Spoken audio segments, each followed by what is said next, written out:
आप सबने ये तो फ्रेज तो सुने होंगे, the poor and the middle class work for money, the rich have money work for them, and compounding interest is the eighth wonder of the world.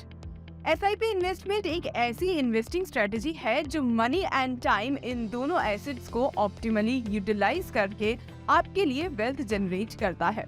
What is a SIP and how it works? But before we go any further, अगर आपने अभी तक stock daddy को subscribe नहीं किया है तो do subscribe our channel and hit the bell icon to get the notification of our interesting videos. हमारे पेरेंट्स अपनी इनकम ट्रेडिशनल इन्वेस्टमेंट एवेन्यूज में इन्वेस्ट करते थे, जैसे fixed deposits, gold, real estate और लैंड। ये सारे वो ट्रेडिशनल एंड आउटडेटेड ऑप्शंस हैं जिनमें रिस्क थोड़ा कम है लेकिन रिवॉर्ड भी कम है। कभी कभी तो ये रिवॉर्ड इन्फ्लेशन को भी नहीं बीट कर पाता। एंड जो लोग ज्यादा रिवॉर्ड चाहते हैं वो रिस्क लेकर स्टॉक मार्केट में इन्वेस्ट करते हैं। बट इसके अलावा भी एक तरीका है इन्वेस्टमेंट करने का, दैट इज एसआईपी, जो ट्रेडिशनल मेथड से ज्यादा रिटर्न देता है एंड इक्विटी के कंपैरिजन में लेस रिस्की भी होता है। बट एसआईपी क्या होता है एंड एसआईपी इन्वेस्टमेंट कैसे करें? Okay, I will tell you everything about SIP, how SIP works, stock versus a mutual fund SIP, how SIP is better than other investment opportunities. We'll tell you everything in this video. SIP और systematic investment plan is simply an investment option जहां आप अपना पैसा invest करते हैं regularly at pre decided intervals, जैसे कि monthly, quarterly and yearly. SIP investors को हेल्प करता है to build wealth through regular investment and compounding returns even if you start with small amount. Systematic investment plan mutual fund द्वारा दी जाने वाली facility है जिससे आप डिसिप्लिन्ड मैनर में इन्वेस्ट कर सके।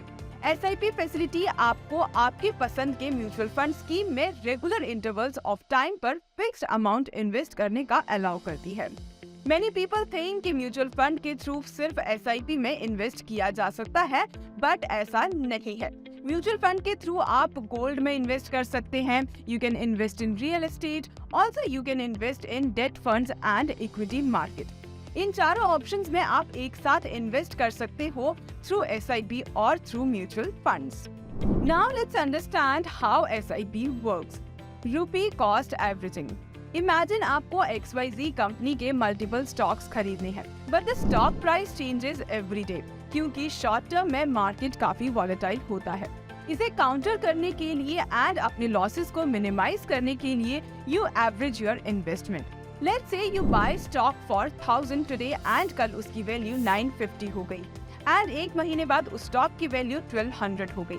Instead of going through these ups and downs, what if you could average out your stock price through rupee cost averaging approach?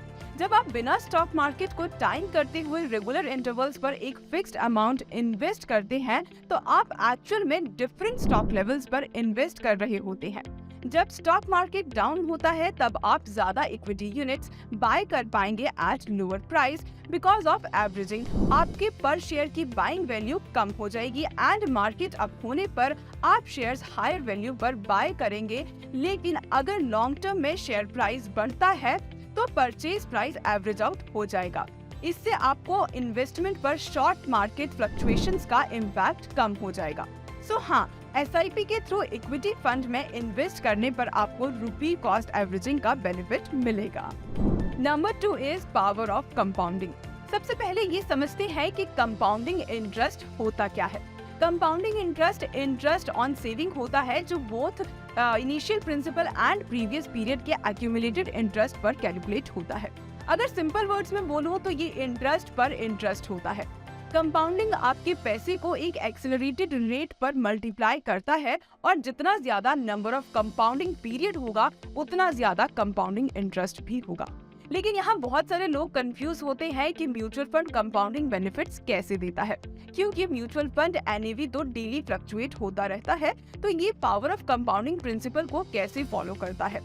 Mutual fund में पावर ऑफ कंपाउंडिंग आपके equity fund के return पर return होता है। तो जब investors अपने return को फिर से इन्वेस्ट करने के लिए कमिटेड होते हैं तो वो अपने इन्वेस्टमेंट के रिटर्न पर एडिशनल रिटर्न्स अर्न करते हैं एंड इसे कंपाउंडिंग कहा जाता है। क्या म्यूचुअल फंड एसआईपी और स्टॉक एसआईपी सेम होते हैं? नहीं, ऐसा नहीं है। सिस्टमैटिक इन्वेस्टमेंट प्लान या एसआईपी स्टॉक और म्यूचुअल फंड में इन्वेस्ट करने का तरीका है। एंड स्टॉक एसआईपी में आप एक ही कंपनी के शेयर्स में इन्वेस्ट करते हैं, बल्कि म्यूचुअल फंड एसआईपी में डिफरेंट कंपनीज के शेयर्स में फ्रैक्शनल यूनिट से इन्वेस्ट करते हैं, जहां ईच यूनिट कई शेयर्स को रिप्रेजेंट करते हैं। स्टॉक एसआईपी में आप खुद के फंड मैनेजर्स होते हैं, जबकि म्यूचुअल फंड एसआईपीज में आपके इन्वेस्टमेंट फंड मैनेजर्स मैनेज करते हैं। स्टॉक एसआईपीज में आपको बेटर रिटर्न्स के लिए राइट स्टॉक को चूज करना होगा। Stocks and mutual fund SIP में क्या डिफरेंस होता है? Mutual fund SIP diversification benefits देते हैं, क्योंकि आपके इन्वेस्टमेंट अलग अलग सेक्टर्स इंडस्ट्रीज में इन्वेस्ट हो सकते हैं, जबकि स्टॉक एसआईपीज में डाइवर्सिफिकेशन बेनिफिट नहीं मिलता है, क्योंकि आप एक ही स्टॉक में इन्वेस्ट करते हैं।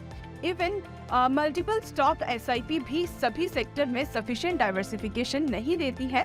याद रखिए कि स्टॉक एसआईपी सीजन्ड इन्वेस्टर्स के लिए है and mutual fund SIP stock market के फर्स्ट टाइम इन्वेस्ट करने वाले इन्वेस्टर्स के लिए बेस्ट हो सकता है। लेकिन which one is better, stock SIP और mutual fund SIP? The answer is it depend on a person's risk appetite and his goals. Stock SIPs आपको अच्छे रिटर्न तो देगा, but they are highly volatile and require in depth study. अगर आपके पास time and skill है, आप quality stocks के बारे में रिसर्च कर सकते हैं and have the courage to take the risk, then definitely go for the stock SIP. But if you are someone जिन्होंने just अभी इन्वेस्टमेंट स्टार्ट की है एंड आपको नहीं पता है कि कैसी क्वालिटी स्टॉक्स पिक करते हैं, at the same time don't have the appetite to take the risk, then mutual funds are better because mutual fund are more diversified and ये आपके रिस्क एंड रिटर्न को बैलेंस करके रखता है। ये method थोड़ा कम रिस्की होता है क्योंकि these are managed by your fund managers in a diversified manner. Things to consider before investing in SIP. Number 1, consider your financial goals. आपका इन्वेस्टमेंट गोल लॉन्ग टर्म होना चाहिए, जैसे कि investment for retirement, building an emergency fund और saving for an emergency fund, saving for an significant purchase such as house और car. Number 2, consider your investment horizon. Investment horizon उस time frame को बोलते हैं जितने टाइम के लिए आप इन्वेस्टमेंट करना चाहते हैं। Number 3, know your risk appetite. Before you start investing in any systematic investment plan, आपको आपका रिस्क टेकिंग कैपेबिलिटी पता होनी चाहिए। आप अपने इन्वेस्टमेंट पर कितना रिस्क टॉलरेट कर सकते हो। To calculate your risk appetite, add up all your monthly expenses and divided it by 12. इससे आपको पता चल जाएगा कि आप कितना % रिस्क ले सकते हैं। Number 4 is calculate your SIP return.